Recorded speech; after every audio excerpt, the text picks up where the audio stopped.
பெரியவா சரணம். பெரியவா வானொலியின் மாலை நிகழ்ச்சிகள் ஆரம்பமாகின்றன. இன்றைய எமது நிகழ்ச்சிகள் நித்திய குரு பாதுகா பூஜா, ஸ்ரீ ரா கணபதி அவர்கள் எழுதிய புத்தகத்தின் ஒளிவடிவம், ஆன்மீக உரை, மகா பெரியவா மகிமை உபன்யாசம். பெரியவா சரணம். பெரியவா சரணம். அடுத்த நிகழ்ச்சி நித்திய குரு பாதுகா பூஜை. शुक्लाम्बरधरम् विष्णुम् शशिवर्णम् चतुर्भुजम् प्रसन्नवदनम् ध्यायेत् सर्वविघ्नोपशान्तये। ममोपात्त समस्त दुरितक्षयद्वारा श्रीपरमेश्वरप्रीत्यर्थम् गुरुप्रसादसिद्ध्यर्थम् गुरुप्रीत्यर्थम् गुरुपादपूजाम् अद्य करिष्ये। गुरुर्ब्रह्मा गुरुर्विष्णुर्गुरुर्देवो महेश्वरः गुरुः साक्षात् परब्रह्म तस्मै श्रीगुरवे नमः। अपारकरुणासिन्धुम् ज्ञानदम् शान्तरूपिणम् श्रीचन्द्रशेखरगुरुम् प्रणमामि मुदान्वहम्। सदाशिवसमारम्भाम् शङ्कराचार्यमध्यमाम् अस्मदाचार्यपर्यन्ताम् वन्दे गुरुपरम्पराम्. எல்லோரும் குருவை பெரிவாளை தியானம் பண்ணிண்டு அர்ச்சனை பண்ணுவோம். அஷ்டோத்திரம். பெரியவா அஷ்டோத்திரம் பல அஷ்டோத்திரங்கள் இருக்கு. அதுல எளிமையா சுலபமா எது இருக்கோ அதை நான் இப்ப சொல்றேன். எல்லோரும் இதை கேட்டுண்டே திருப்பி சொல்ல முடிஞ்சுவா சொல்லி சொல்லி பெரிவாளுக்கு பாதத்துல ஒவ்வொரு புஷ்பத்தை அர்ச்சனை பண்ணலாம். ओम श्री कांची कामकोटि पीठाधीश्वराय नमः। श्रीमत् चंद्रशेखरेन्द्र सरस्वती गुरुभ्यो नमः। संन्यासाश्रम शिखराय नमः। काषाय दंडधारिणे नमः। सर्वपीठापहारिणे नमः। स्वामिनाथ गुरवे नमः। करुणासागराय नमः। जगदाकर्षण शक्तिमते नमः। सर्वचराचर हृदयस्थाय नमः। ओम भक्त परिपालक श्रेष्ठाय नमः। धर्म परिपालकाय नमः। श्री जयेन्द्र सरस्वत्याचार्याय नमः। श्री विजयेन्द्र सरस्वती पूजिताय नमः। शिवशक्ति स्वरूपाय नमः। भक्ताभीष्ट प्रदायकाय नमः। ब्रह्मण्य पोषकाय नमः। ब्रह्म विष्णु शिवैक्य स्वरूपाय नमः। कांची क्षेत्रवासाय नमः। कैलाश शिखरवासाय नमः। स्वधर्म परिपोषकाय नमः। चातुर्वर्ण संरक्षकाय नमः। लोकरक्षण संकल्पाय नमः। ओम ब्रह्मनिष्ठापराय नमः। सर्वपापहराय नमः। धर्मरक्षक संतुष्टाय नमः। भक्तार्पितधन स्वीकर्त्रे नमः। सर्वोपनिषत् सारज्ञाय नमः। सर्वशास्त्रगम्याय नमः। सर्वलोक पितामहाय नमः। भक्ताभीष्ट प्रदायकाय नमः। ब्रह्मण्य पोषकाय नमः। नानाविध पुष्पार्चितपताय नमः। रुद्राक्ष क्रीडधारिणे नमः। भस्मोद्दोलित विग्रहाय नमः। सर्वज्ञाय नमः। सर्वचराचर व्यापकाय नमः। अनेक शिष्य परिपालकाय नमः। मनश्चाञ्चल्य निवर्तकाय नमः। अभयहस्ताय नमः। भयापहाय नमः। यज्ञपुरुषाय नमः। यज्ञानुष्ठान रुचिप्रदाय नमः। यज्ञसम्पन्नाय नमः। यज्ञसहायकाय नमः। यज्ञफलदाय नमः। यज्ञप्रियाय नमः। उपमानरहिताय नमः। स्फटिक तुलसी रुद्राक्ष हारधारिणे नमः। चातुर्वर्ण समदृष्टये नमः। ऋग्यजुस्साम अथर्वणादि चतुर्वेद संरक्षकाय नमः। दक्षिणामूर्तिस्वरूपाय नमः जाग्रत् स्वप्न सुषुप्ति अवस्थातीताय नमः कोटिसूर्यतुल्य तेजोमय शरीराय नमः साधुसंग संरक्षकाय नमः अश्वगज गोपूजा निर्वर्तकाय नमः गुरुपादुक पूजा तुरंतराय नमः कनकाभिषिक्ताय नमः स्वर्ण बिल्वदल पूजिताय नमः सर्वजीव मोक्षदाय नमः मूकवाक्तान निपुणाय नमः नेत्र दीक्षादानाय नमः द्वादशलिंग स्थापकाय नमः गान रसप्रियाय नमः ब्रह्मज्ञानोपदेशकाय नमः सकलकलासिद्धिताय नमः चातुर्वण्य पूजिताय नमः अनेकभाषा संभाषण कोविताय नमः अष्टसिद्धिप्रदायकाय नमः ओम श्री शारदामठ सुस्थिताय नमः नित्यान्नदान सुप्रीताय नमः प्रार्थना मात्र सुलभाय नमः पादयात्रा प्रियाय नमः नानाविध मतपंडिताय नमः श्रुति स्मृति पुराणज्ञाय नमः देव यक्ष किन्नर किंपुरुष पूज्याय नमः श्रवणानंदकर कीर्तये नमः दर्शनानंदाय नमः अद्वैतानंदभरिताय नमः अव्याच करुणामूर्तये नमः शैव वैष्णवादिमान्याय नमः श्री शंकराचार्याय नमः दंडकमंडलोहस्ताय नमः वीणा मृदंग सकलवाद्यनाथस्वरूपाय नमः रामकथा रसिकाय नमः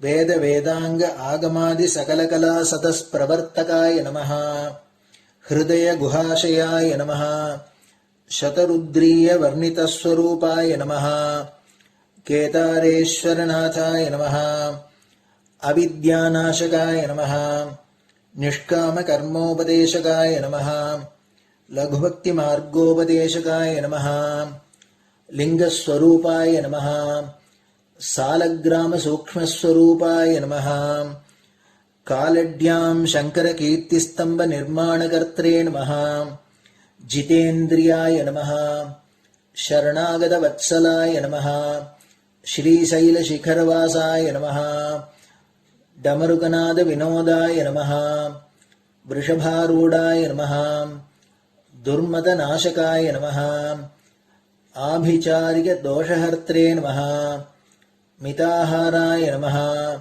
मृत्युविमोचकशक्त्याय नमः श्रीचक्रार्चनतत्पराय नमः दासानुग्रहकारकाय नमः अनुराधानक्षत्रजाताय नमः सर्वलोकख्यातशीलाय नमः वेंकटेश्वरचरणपद्मषट्पदाय नमः श्री महात्रिपुरसुंदरी समेत श्री चंद्रमौलीश्वर पूजाप्रियाय नमः श्रीमच्चंद्रशेखरेन्द्र सरस्वती सद्गुरु परब्रह्मणे नमः गुरुभ्यो नमः परमगुरुभ्यो नमः परमेष्टिगुरुभ्यो नमः परात्परगुरुभ्यो नमः गुरुपरम्पराभ्यां नमः गुरुपादुकाभ्यां नमो नमः. அடுத்தது ஊதுபத்தி இருந்தா அதை காமிச்சு தூபம், நெய் தீபம் இருந்தா காமிச்சு அதை நெய் தீபம் தீபம் காமிச்சுட்டு நைவேத்தியம் வெத்தலைப்பாக்கு பழம் இதுலேருந்து ஆரம்பிச்சு அவளுக்கு எது சௌரியமோ அதுபடி நைவேத்தியம் பண்ணலாம். அதுக்கு அடுத்தது கற்பூர ஹாரத்தி பண்ணி எல்லோரும் பிரதட்சிண நமஸ்காரம் பண்ணி பெரியவாள்கிட்ட பிரார்த்தனை பண்ணிண்டு எல்லோரும் க்ஷேமமா இருக்கணும், லோகம் பரம மங்களமா சௌக்கியமா இருக்கணும், எல்லோரும் வியாதி வெக்க இல்லாத ஆயுராரோக்கிய ஐஸ்வர்யத்தோட சாந்தம் அமைதியோட ஞான வைராக்கியத்தோட எல்லோரும் நல்லவர்களாயிருந்து நன்மையை அடையணும்னு பிரார்த்தனை பண்ணி இந்த பூஜையை தினம் செய்யலாம். குரு பிரம்மா குருர் விஷ்ணுர் குருர் தேவோ மகேஸ்வரः குரு சாட்சாத் பரபிரம்ம தஸ்மை ஸ்ரீ குரவே நமஹ. அபார கருணா சிந்தும் ஞானதம் சாந்தரூபிணம் ஸ்ரீ சந்திரசேகர குரும் பிரணமாமி முதான்வகம். சதாசிவசமாரம்பாம் சங்கராச்சாரிய மத்யமாம் அஸ்மதாச்சாரிய பர்யந்தாம் வந்தே குரு பரம்பராம். குரு பாத பூஜை நிறைவடைஞ்சது. பெரியவா சரணம். பெரியவா சரணம். பெரியவா வானொலியில் நேயர்கள் அடுத்து கேட்க இருப்பது ஸ்ரீ ரா கணபதி அவர்கள் எழுதிய புத்தகத்தின் ஒளி வடிவம். அளிப்பவர் ஸ்ரீமதி உமா சங்கர் அவர்கள். தேனினும் இனிய சொல்லான் தீச்சுடர் மேனி கொண்டான் ஊனுயிர்க்குயிரதான ஒன்றினைக் கலந்து நின்றான் ஏனினிக் கவலை நெஞ்சே இன்றுனக் அருள் செய்தான் இஞ்ஞானவான் காமகோட்டி நாதனை நம்புவோமே. ஜெய ஜெய சங்கர, ஹர ஹர சங்கர. மகாபெரியவாளின் உபன்யாசங்களை ரா கணபதி அண்ணா தெய்வத்தின் குரல் என்ற பெயரில் 7 பாகங்களாக தொகுத்து அளித்ததின் 4ஆம் பாகத்தின் அடுத்த பகுதி. கண்ணன் பூஜித்த கணநாதன். செமந்தகத்தின் கதை. செமந்தகமணி உபாக்கியானம் என்று பாகவதத்தில் ஒரு கதை இருப்பதாக தெரிந்திருக்கலாம். அந்த கதை என்ன என்று தெரியாவிட்டாலும் செமந்தகமணி உபாக்கியானம் என்ற பெயரையாவது கேட்டிருக்கலாம். ஆக்கியானம் என்றால் கதை என்று அர்த்தம். உபாக்கியானம் உபாக்கியானம் என்றால் கிளைக்கதை. பெரிசாக ஒரு கதையை ஒரு இதிகாசமோ புராணமோ சொல்லிக் கொண்டு போகும்போது அதில் கிளைக்கதையாக வருவதே உபாக்கியானம். மெயின் கதையின் பாத்திரங்கள் சம்பந்தப்படாமல் முழுக்க வேறு பாத்திரங்களை பற்றியே உபாக்கியானங்கள் வருவதும் உண்டு. மகாபாரதத்தில் இப்படித்தான் பஞ்சபாண்டவர் சம்பந்தமே இல்லாத நளோபாக்கியானம் முதலான பல கிளைக்கதைகள் வருகின்றன. இப்படி இல்லாமல் மெயின் கதையின் பாத்திரங்களுடைய சம்பந்தம் உடையதாக மெயின் கதையிலிருந்து எடுக்க முடியாத அதன் ஒரு பிரிவாகவே அங்கமாகவே ஆனாலும் ஒரு தனி கதாம்சம் உள்ளதாக, அதாவது கழித்து கட்ட முடியாத கிளைகளாக உள்ள உபாக்கியானங்களும் உண்டு. செமந்தகமணி உபாக்கியானம் பாகவதத்தில் இப்படித்தான் பார்ட் அண்ட் பார்சலாக இருக்கிறது. செமந்தகம் என்ற தெய்வீகமான மணியை மையமாக வைத்து சாக்ஷாத் ஸ்ரீ கிருஷ்ண பரமாத்மாவுக்கே ஏற்பட்ட பெரிய அபவாதம், அதை போக்கிக் கொள்ள அவர் பாடுபட்டது, இவற்றை இந்த கதை சொல்கிறது. இதே கதை விஷ்ணு புராணத்திலும் வருகிறது. கொஞ்சம் மாறுதலோடு ஸ்காந்தத்திலும் வருகிறது. அதில் நந்திகேஸ்வரருக்கும் சனத்குமாரருக்கும் நடந்த சம்வாத ரூபமாக சம்பாஷணை உருவில் வருகிறது. இந்த ஸ்காந்த கதையில்தான் விக்னேஸ்வரர் சமாச்சாரம் வருகிறது. நான் சொல்லப்போவது சனத்குமாரருக்கு நந்திகேஸ்வரர் சொன்ன இந்த கதைதான். அங்கங்கே பாகவதம், விஷ்ணு புராணம் ஆகியவற்றின் வெர்ஷன்களையும் கொஞ்சம் அபியல் பண்ணிக்கொள்வேன். சூரியனும் விநாயகரும். ருக்மிணி கல்யாணமாகி பகவான் துவாரகையில் வாசம் பண்ணிக் கொண்டிருந்த சமயம், துவாரகையில் யாதவ குலத்தின் முக்கிய புருஷர்களில் இருவராக சத்ராஜித், பிரசேனன் என்று ஒரு அண்ணன் தம்பி இருந்தனர். அண்ணாவான சத்ராஜித்துக்கு சூரிய பகவானிடம் பக்தி. தற்காலத்தில் சூரியனை பரிவார தெய்வங்களில் ஒன்றாக மட்டும் வைத்து ஏதோ சிறிது சூரிய நமஸ்காரம் பண்ணுவது, ஆதித்ய ஹிருதயம் சொல்வது என்பதோடு மதாபிமான உள்ளவர்களும் கூட நின்றுவிட்டாலும் பூர்வத்தில் சூரிய பகவானையே முழு முதல் தெய்வமாக உபாசித்தவர்கள் நிறைய இருந்திருக்கிறார்கள். நம்முடைய மதத்தில் 6 பிரிவுகள், 6 உபாசனாமூர்த்திகளை குறித்ததாக ஷண்மதம் என்று உண்டு. பிள்ளையார், சுப்பிரமணியர், அம்பாள், ஈஸ்வரன், மகாவிஷ்ணு என்று இப்போதும் சுப்பிரசித்தமாக இருக்கிற 5 மூர்த்திகளோடு 6வதாக சூரிய பகவானும் இவர்களில் இருக்கிறார். அவரையே பரமாத்மஸ்வரூபமாக வழிபடும் மதப்பிரிவுக்கு சௌரம் என்று பெயர். வெளிநாட்டுக்காரர்கள் கூட பார்த்து பிரமிப்பதாக கொனார்க்கில் உள்ள ஆலயம் சூரிய பகவானுக்கானதுதான். கோண அர்க்கம்தான் கோனார்க், சூரியனுடைய பகுதி என்று அதற்கு அர்த்தம். அர்க்கன் என்றால் சூரியன். அர்க்கனுக்கான கோணம் கோன் ஆர்க். அர்க்கன் என்றதும் ஒன்று ஞாபகம் வருகிறது. பிள்ளையார் தொடர்பாகத்தான் பேசிக்கொண்டே போவதில் இப்படித்தான். கேட்பவர்களுக்கு பிரயோஜனம் இருக்கிறதோ இல்லையோ, அவர்களுக்கு சுவாரஸ்யமாக இருக்கிறதோ இல்லையோ, ஒன்றிலிருந்து ஒன்றாக பல சப்ஜெக்டுகளுக்கு போகும்போது பேசுபவருக்கே புதிதாக சில லிங்குகள் அகப்பட்டு ஆத்ம திருப்தியும் நூதனமாக ஒரு விஷய ஞானமும் உண்டாகின்றன. ஷண்மதம் என்று சொல்லி அதில் சுப்பிரசித்தமாயுள்ள 5 மூர்த்திகள் என்று சொல்லும் போதே இந்த 5 பிள்ளையார் போக பாக்கியுள்ள ஈஸ்வரன், அம்பாள், சுப்பிரமணியர், விஷ்ணு ஆகிய 4 பேருக்கும் பிள்ளையார் சம்பந்தம் காட்டிவிட்டோம். 6வதாக இருக்கிற சூரியனுக்கும் அவருக்கும் சம்பந்தம் உண்டா என்று உள்மனஸ் யோசிக்க ஆரம்பித்தது. ஏதோ தற்செயலாய் பேச்சு கோனார்க் அர்க்கன் என்று போனவுடன் தேவலையே சம்பந்தம் கிடைத்து விட்டதே என்று எனக்கே ஒரு சந்தோஷம், திருப்தி ஏற்பட்டிருக்கிறது. அர்க்க சம்பந்தம் பிள்ளையாருக்கு இருக்கிறது. அவருக்கு அர்ச்சனை செய்ய ஹாரம் சார்த்தி அலங்கரித்து அழகு பார்க்க எந்த புஷ்பம் ரொம்பவும் உகந்தது? எருக்கம்பூதானே. எருக்கம்பூவுக்கு அர்க்க புஷ்பம் என்றே பெயர்.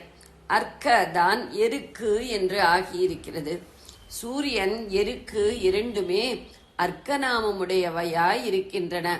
சூரியனார் கோயிலில் எருக்குதான் ஸ்தலவிருட்சம்.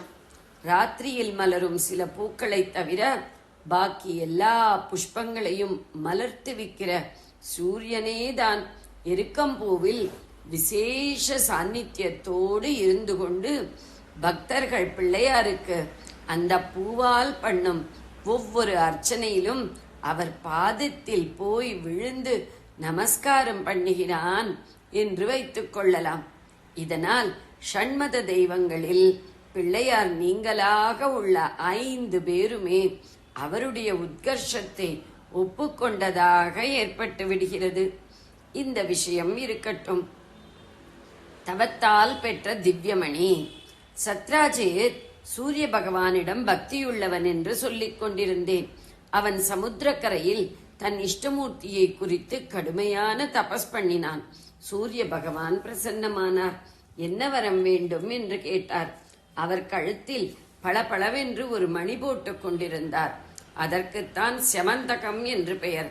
அது பார்க்க ஒரே ஜுவலிப்பாயிருப்பதோடு பரமஸ்ரேயஸ்கரமானது, ஐஸ்வர்ய பிரதானமானது, ஐஸ்வர்யத்தை கொடுக்க வல்லது என்று சத்ராஜிக்கு தெரியும். அதனால் என்ன வரம் வேணும் என்று கேட்டவுடன் அவன், நீங்கள் போட்டுக்கொண்டிருக்கிற செமந்தகமணியை எனக்கு அனுகிரகிக்கணும் என்று பிரார்த்தித்துக் கொண்டான். தெய்வங்கள் வரம் தருகிறேன் என்று சொல்லிவிட்டால் அப்புறம் பக்தன் எதை கேட்டாலும் ஆகா என்று கொடுத்துவிடும். சூரிய பகவான் தன் கழுத்தில் இருந்த செமந்தகமணியை உடனே கழற்றி தாமே சத்ராஜித்தின் கழுத்தில் போட்டுவிட்டார். என்னுடைய இன்னொரு ரூபம் மாதிரியே பிரகாசமாயிருக்கும் இந்த மணி இருக்கிற இடத்தில் வியாதி வியசனம் எதுவும் இருக்காது. அதோடு இது இருக்கும் கிரகத்தில் 8 பாரம் ஸ்வர்ணம் உண்டாகும். ஆனால் இத்தனை சம்பத்துகளை பெறுவதற்கு பாத்திரனாக இதை தரித்து கொண்டிருப்பவன் உள்ளும் புறமும் பரிசுத்தமாயிருக்க வேண்டும். ஆசௌச்சம், மடித்தப்பு ஏற்பட விடக்கூடாது. சுத்தம் தப்பினால் பெரிய ஹானி உண்டாகும் என்று எச்சரிக்கை செய்துவிட்டு மறைந்து போய்விட்டார். பளபளவென்று ஜொலிக்கிற செமந்தகமணியை போட்டுக்கொண்டு சத்ராஜித் ஊருக்கு திரும்பி வந்தான். துவாரகை ஜனங்களுக்கு அதனுடைய பெரிய கிளேரில் அதை போட்டுக்கொண்டிருக்கிற ஆசாமியே கண்ணுக்கு தெரியவில்லை. ஜோதி பிரகாசம் மட்டும் தான் தெரிந்தது.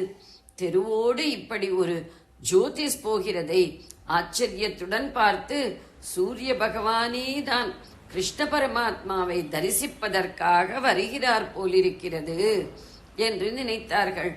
அப்புறம் ரொம்ப கிட்டத்தில் பார்த்த பின்தான் சத்ராஜித்தை அடையாளம் கண்டுகொண்டு அவனிடம் பேசி சூரிய பிரசாதமாக அவனுக்கு செவந்தகமணி கிடைத்திருப்பதை தெரிந்து கொண்டார்கள்.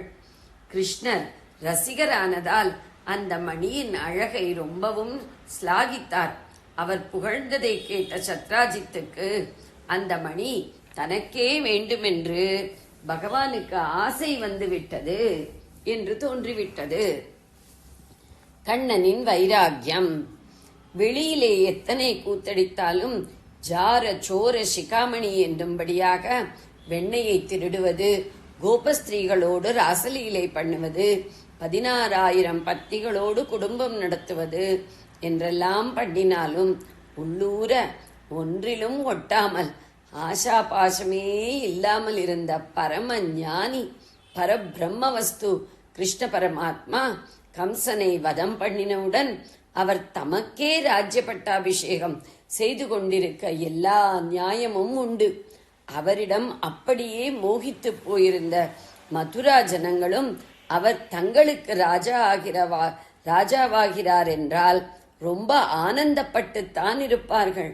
ஆனாலும் ராஜ்யாதிகாரத்தில் ஆசையில்லாத அவர் கம்சனின் தகப்பனாரான உக்ரசேனனைத்தான் ராஜாவாக்கினார். உக்ரசேனன் இவருக்கும் தாய் வழிப்பாட்டனார், சொந்த பாட்டனார் இல்லை. அம்மா தேவகிக்கு சிற்றப்பா. கம்சவதம் ஆனாபுரம் பகவான் மதுராவை விட்டு வந்து சின்ன ராஜ்யமாக துவாரகா நிர்மாணம் பண்ணிக்கொண்டு துவாரகாதீசன் என்னும்படியாக வாழ்ந்த போதும் கூட தம்மை அதற்கு சாவரின் என்னும் தனி ராஜாவாக பிரகடனம் பண்ணிக்கொள்ளவில்லை. அண்ணா பலராமருக்கு துவாரகையில் உயர்ந்த ஸ்தானம் கொடுத்து தாம் 2வதாகவே இடம் எடுத்துக்கொண்டார்.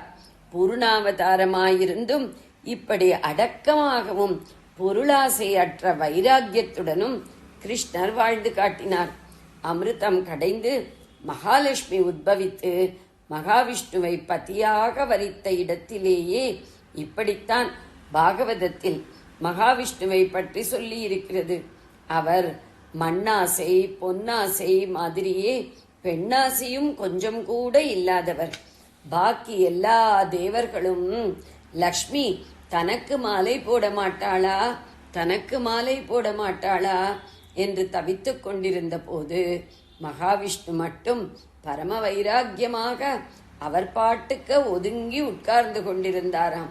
அதனாலேயே இத்தனை திருடமனஸ் உள்ளவரை பதியாக அடைந்து அவருடைய பிரேமையையும் பெரும்படியாக நாம் வாழ்ந்து காட்டினால்தானே நமக்கு பெருமை என்று லக்ஷ்மி நினைத்து அவருக்கே மாலை போட்டாளாம்.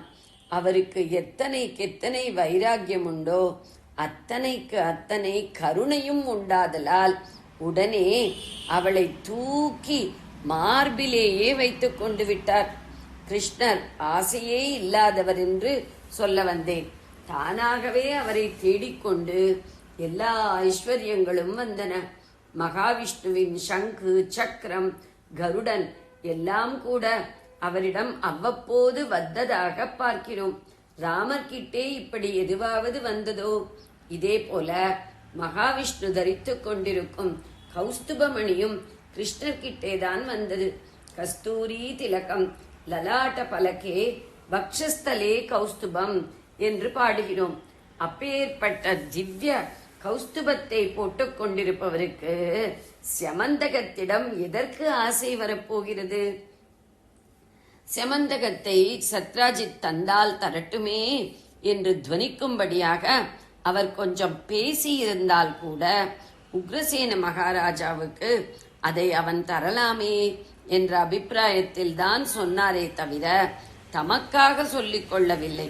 அதுவும் கூட தேசம் முழுவதன் க்ஷேமத்தை உத்தேசித்துத்தான் இப்படி ஹிண்ட் பண்ணினாரே தவிர பாட்டனாரிடம் இருந்த பிரியத்துக்காக அல்ல. சத்ராஜித் ஒரு தனி பிரஜை ஆனபடியால் செமந்தகம் அவனிடம் இருந்தால் அது அளிக்கக்கூடிய மங்களங்கள், ஆரோக்கியம், 8 வாரம் தங்கம் முதலானதுகள் அவன் குடும்பத்துக்கு மட்டும் தான் போகும். அதுவே ராஜாவிடம் இருந்தால் இந்த நன்மைகள் தேசம் பூராவுக்கும் சேருமே என்பதால் தான் சொன்னார். அர்த்த சாஸ்திரப்படி ஒரு தனி ஆசாமியிடம் ராஜாவுக்கு இல்லாத ஒரு பெரிய சொத்து இருந்தால் அவன் ராஜாவுக்கு மேற்பட்டவன் என்கிற எண்ணத்தை ஜனங்களுக்கு கொடுத்து அவர்களை அராஜகத்தில் தூண்டக்கூடும் என்பதால் இதை அனுமதிக்கவில்லை. விலை மதிப்பிட முடியாத ரத்னங்கள் ராஜாவை சேர்ந்தவைதான் என்பது அர்த்த சாஸ்திரத்தின் முடிவு. ராஜா ரத்னகாரி என்று வசனம். இந்த அபிப்பிராயத்தில் பகவான் ஏதோ சூச்சனையாக சொல்ல போகத்தான், சத்ராஜே ராஜாவுமாச்சு மந்திரியுமாச்சு, இவன் பார்த்து வைத்த ராஜாதானே, தாத்தா வேறே, அவன் பேரை சொல்லி இவனே தட்டி கொண்டு போக பார்க்கிறான் என்று நினைத்து விட்டான். பொருளாசை எப்படியெல்லாம் புத்தியை பேதகமாக நினைக்க வைக்கும் என்பதுதான் இந்த உபாக்கியானத்தின் மாரல் நீதி. கிருஷ்ணரை தப்பாக நினைத்ததோடு மட்டுமில்லாமல் அவரிடம் சத்ராஜித் பயப்படவும் செய்தான். மகா மல்லர்களான ஷாணூரன், முஷ்டிகன் முதலானவர்களை பால்யத்திலேயே கொன்றவன், கம்சனை துவம்சம் பண்ணினவன், மகா பராக்கிரமசாலியான ஜராசந்தனை 17 தடவை அடித்து துரத்தினவன், அதோடு எல்லா கபடமும் செய்யக்கூடிய மாயாவி. இப்படிப்பட்டவனின் விரோதத்தை சம்பாதித்துக் கொண்டால் எப்படி ஈடு கொடுக்க முடியும் என்று பயப்பட்டான். சமந்தகத்தை விடவும் மனசில்லாமல், வைத்துக் கொள்ளவும் தைரியமில்லாமல் அவஸ்தைப்பட்டான். பொருள் என்ன பாடுபடுத்தும் என்று நமக்கெல்லாம் காட்டும் கதை. அப்போதைக்கு மணியை தம்பி பிரசேனனிடம் கொடுத்து வைத்து கொஞ்சம் நிம்மதிப்படுத்திக் கொண்டான். அவன் இவனை விட புத்திசாலி, பலிஷ்டனும் கூட. அதனால் உபத்திரவத்தை அவனிடம்தான் கொஞ்சம் தள்ளிவிடுவோமே என்று தள்ளிவிட்டான். தம்பி பிரசேனன் சந்தோஷமாக அந்த செமந்தகத்தை போட்டுக்கொண்டு வேட்டைக்கு புறப்பட்டான். கிருஷ்ணனோடேதான் அவன் வேட்டைக்கு போனான் என்று ஸ்காந்த கதை இங்கே சொல்வது பாகவதத்தையும் விஷ்ணு புராணத்தையும் அனுசரித்தது. செமந்தகத்தை போட்டுக் கொண்டிருப்பவன் உள்ளும் புறமும் சுத்தமாயிருக்க வேண்டும் என்று நிபந்தனை அல்லவா? ஆனால் இவன் காட்டுக்கு போன இடத்தில் ஒரு அசுஷி ஏற்பட்டது. அப்புறம் பக்கத்தில் எங்கேயும் ஜலாசயம் இல்லாததால் இவன் கை கால் அலம்பிக் கொள்ள முடியவில்லை. இப்படி சரீர பரிசுத்தி கெட்டு போயிருந்த சமயம் பார்த்து ஒரு சிங்கம் வந்து அவனை அடித்து போட்டு தின்றுவிட்டது. குட்டி சூரியனைப் போல இருந்த செமந்தகம் சிங்கத்தையும் வசீகரப்படுத்தியது.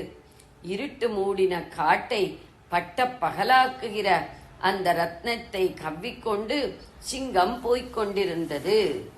மீதியை நாளை பார்ப்போம். ஜெய ஜெயசங்கர, ஹரஹர சங்கர. பெரியவா சரணம். இந்நிகழ்ச்சியின் அடுத்த பகுதி நாளை மாலை இதே நேரத்தில் ஒளிபரப்பாகும். பெரியவா சரணம். பெரியவா சரணம். பெரியவா வானொலியில் நேயர்கள் அடுத்து கேட்க இருப்பது திரு கவிக்கண்ணன் அவர்களின் ஆன்மீக உரை. பெரியவா சரணம். ராம் ராம். ஸ்ரீ குருப்யோ நமஹ. ஜெய ஜெய சங்கர, ஹர ஹர சங்கர. பெரியவா வானொலி நேயர்கள் அனைவருக்கும், மகா பெரியவாவுடைய பக்தர்கள் அனைவருக்கும் அடியேன் கவிக்கண்ணனின் அன்பு கலந்த நல்வாழ்த்துக்கள். அடுத்தது 47வது பாடல். இது கொஞ்சம் தத்துவ விசாரமான பாடலா இருக்க. ஆராரையும் மீட்டு அதன் மேல் நிலையை பேரா அடியேன் பெருமாறுளதோ ஷீரா பருசூர் சிதைவித்து இமையோர் கூரா உலகம் குளிர்வித்தவனே, கூரா உலகம் குளிர்வித்தவனே. ஷீரா பருசூர் சிதைவித்து இமையோர் கூரா உலகம் குளிர்வித்தவனே. ஷீர் ஆ சீருதல், ஆண் சீரின்னு வராங்க, ஆக்ரோஷமா வராங்க. சூரபத்மன் இருக்கானே சண்டை போட்டு வரான். இந்த முருகப்பெருமாட்டி ஒன்னு அழிச்சு விடுறேன் பாருனா வராங்க. யார் யார் அழிக்கிறது, யார் அழிஞ்சு போறாங்க நம்ம நிறைய பாக்குறாங்க. தொலைச்சு விடுறாங்க, கதையில அவன் இருக்கிற இடம் தெரியாத போடுறான். அதான் தொலைச்சு விடணும். ஆக்ரோஷமா வரானா அப்படி இறைச்சல் போட்டு சீற்றத்தோட சண்டை போடணும். அப்படின்னு ஒரு உண்டுல பாத்துறேன் பார் அப்படின்னு சொல்லிட்டு வந்து இருக்கான். அவனை சிதைவித்து, சூரனை சிதைவித்து, ஷீரா பருசூர்னு வருகின்ற சூரனை சிதைவித்து அழித்து இமையோர் கூறா உலகம் குளிர்வித்தவனை. இமையோர்ன தேவர்கள், இவருக்கு கூறான இவருடைய பங்கான உலகத்தை தந்து குளிர்வித்தவன். என்ன இல்ல ஒருத்தருக்கு ஒரு பங்கு சொல்லிருக்க. என்ன பங்கு அப்படின்னு கேட்டாக்கா, சொர்க்கம் இது தேவர்களுக்கு பாத்தியமானது. பார்க்கடல் வைகுண்டம் இது மகாவிஷ்ணுக்கு பாத்தியமானது. கைலாசம் அப்படின்னு எடுத்தது பரமேஸ்வரனுக்கு. இது கொடுத்தாச்சு. யார் இந்த கிரீட்டர்ல ஒருத்தர் என்கரேஜ் பண்ண மாட்டான். பிரம்மதேவனுக்கு சத்தியலோகம் கொடுத்தாரு. அசுரர்கள் அவள தைத்தியர்கள், திதி புத்திரர்கள் தைத்தியர்கள். தானவர்கள் தனுமூர்த்தி அவருடைய காசிபருக்கு நிறைய பேர் முழுவ குழந்தை தானவர்கள், வானவர் தானவர் ஆனவர்கள் சொல்றாங்க. இந்த தானவர்கள் அவள அசுரர்கள் தான், தைத்தியர்கள் தான் ராட்சசர்கள் தான். இவருக்கு பாத்தாள லோகம். மற்றவெல்லாம் அவ எல்லைக்குள்ளேயே உட்கார்ந்து இருப்பா. இந்த அசுரர்கள் அரக்கர்கள் மட்டும் என்ன பண்ணுவாங்க, தனக்கு போக இதுவும் போறாங்க, அடுத்த ஆளுடைய டெரிட்டரி போய் பிடிப்பாராம். சாதாரணமா நம்ம பார்க்கணும், எவனா போய் 502 ஆக்கிரமிச்சுன்னா ராட்சசமா பிஹேவ் பண்றாங்க. ராட்சசனுக்கு எப்போ என்னன்னா ஹிம்சை பண்றதுதான், அடுத்த தொந்தரவு பண்ணிட்டே இருக்கணும், அவனுக்கு ஏதாவது இடைஞ்சல் பண்ணிட்டே இருக்கணும், அவனோட சொத்தெல்லாம் அபகரிச்சுட்டு இருக்கணும். இப்படித்தான் பண்ணிருப்பா. இவாள அழிச்சுட்டு இமையோட மனசை குளிர வச்சாங்க. எப்படின்னா அவளுக்கு சேர வேண்டிய பங்கை கொடுத்து, அதான் ஒரு கூறுன்னா பங்குன்னு அர்த்தம். அவளோட பங்கு அந்த கூரை அப்படியே எடுத்து பேராக கொடுத்தாங்க. அது மாதிரி இவருக்கும் ஒரு பேர் கொடுத்தா. என்ன பேர் கொடுத்தாரு தெரியுமா? இவருக்கு இந்த மானிட பிறவிங்கிற பேர் இவருக்கு கொடுத்தாங்க. இந்த பின்னாடி சொல்லப்படுறது அரிதறிது மானிடராய் பிறத்தல். ஏன்னா தேவர்களா கூட அறிஞ்சுடலாம், ஆனா அது ரொம்ப நாள் நிலை கிடையாது. இதுவும் நிலை இல்லதான். ஆனா இங்கதான் நிறைய நல்ல காரியங்கள்லாம் பண்ண முடியும். பகவான சோத்திரம் பண்ணு இதான் பண்ணலாம், கோவில் போன இதான் பண்ணலாம், சத்காரியங்கள் பண்ணு இதான் பண்ணலாம், எதுக்கும் புண்ணிய காரணங்கள் இங்கதான் பண்ணலாம், புண்ணிய நதிகள் நீராடுன்னு இங்கதான், பெருந்தமான கோவில் போன இங்கதான், பெரியவாட்டு தரிசனம் பண்ணணும் இங்கதான். எதுக்கெடுத்தாலும் பாருங்க இதுல எல்லாரும் சொல்ல இந்த பூலோகத்துல போறது என்ன சார் அப்படிங்க இருக்கு. நிறைய நல்லது இருக்கு, அதை நம்ம புரிஞ்சுக்காதெல்லாம் விட்டுட்டு கெட்டதை மாத்திரம் பிடிச்சுட்டு இருக்கோம். ஆனா என்னது கெட்டதை மாத்திரம் தெரியுது. நம்ம கெட்டதெல்லாம் விட்டு அன்னப்பறவை மாதிரி அது எப்படி பாலமொத்தம் எடுத்து தண்ணியை விட்டுருக்கோம். நம்ம என்ன பண்றோம், இந்த சல்லடை மாதிரி நம்ம வேணுங்கிறதா விட்டுட்டு வேண்டாம் சல்லடை பிடிச்சிக்கணும், சல்லடையா மாறிடும். இந்த சல்லடையா மாறாத அன்னப்பறவை மாதிரி மாறினா நமக்கு நல்லதெல்லாம் கிடைக்கும். இப்பேற்பட்டவர் பார்த்து சொல்றாரு, ஆறாரையும் நீத்து அதன் மேல் நிலையை பேரா அடியேன் பெருமாறு உள்ளது. ஆறையும் நீத்து. 6ன்னா நம்பர் 6. இன்னும் கோயில் ஒரு 6 சொன்னா 6 6 36 நம்ம எடுத்துக்க வேண்டாம். அது 36 தத்துவங்கள். அதெல்லாம் எங்க போகணும், நமக்கு வேண்டாம், அது வேண்டாம். யோகம் சாஸ்திரம்லாம் அங்க போயிட்டு அந்த இடத்துக்கு வேண்டாம். சாதாரண 6 6ன்னாக்க 6ன்னா பாதைன்னு அர்த்தம். ஒரு ரிவர் ஒரு வழியா தானே போறது, அதை மாறி போறதே கிடையாது. எப்போ ரொம்ப வெள்ளம் வந்துருச்சுன்னா கட்டுக்கடங்கா இப்பதான் வெளியில வருதே தவிர அது ஒரு பாதையை வகுத்து கொண்டா போயிட்டு இருக்கு. அது 6 பாதைகள். இந்த 6 பாதைகள் என்ன அப்படின்னு கேட்டேன். இந்த முருகனுடைய 6 படை வீடும் 6 பாதைகள். அங்க நீங்க போன எனக்கு நல்லது கிடைக்கும். இந்த 6 போற பாதை, இந்த 6 முகன் போற பாதை. இன்னொரு அர்த்தம் எடுத்தோம்னாக்க 6 ஆதாரங்கள் நம்ம உடம்புல இருக்கு. இந்த 6 ஆதாரங்கள் இருக்கு. இந்த 6 ஆதாரத்தையும் சேர்த்து கொண்டு போகக்கூடியது ஒரு பாதை. அதை பத்தி சொல்லும் போது நம்ம விரிவாக நம்ம பின்னாடி சொல்ல போறோம். குண்டலினி அப்படின்னு சொல்றாரு, மூலாதாரத்துல இருக்கு. அது மூலாதாரத்திலிருந்து சுவாதிஷ்டானம், மணிப்பூரகம், அநாதகம், விசுத்தி ஆகிய இந்த 6 ஆதாரங்கள் வழியாக எல்லாத்தையும் தொலைத்துக் கொண்டு சுழுமுனை நாடி அப்படின்னு சொல்ல இது வழியாக மேல போறதான் போய் அது சகசிராரத்துல போய் சேருது. அங்க சிவசக்தி ஐக்கியம் இருக்குன்ற. இன்னொன்னு பரபிரமத்தோட இந்த ஜீவாத்மா ஐக்கியம் அடையுது. பல விதமா ஒரு வாழ்த்து அந்த மாதிரிலாம் சொல்லிட்டு இருக்கேன். இப்படி போகும்போது என்ன ஆகுது அப்படின்னு கேட்டாக்க அங்க ஒரு பெரிய ஒரு சந்தோஷமான ஒரு நிலை கிடைக்கிறது. இந்த 6 ஆறையும் நீத்துன்னு இந்த 6 சக்கரங்களையும் தாண்டி நான் மேல நிலைக்கு போய் அங்க அந்த மேல் நிலையை அடைஞ்சு சகசிராரத்தை அடைந்து அப்படின்னு எடுத்துக்கலாம்.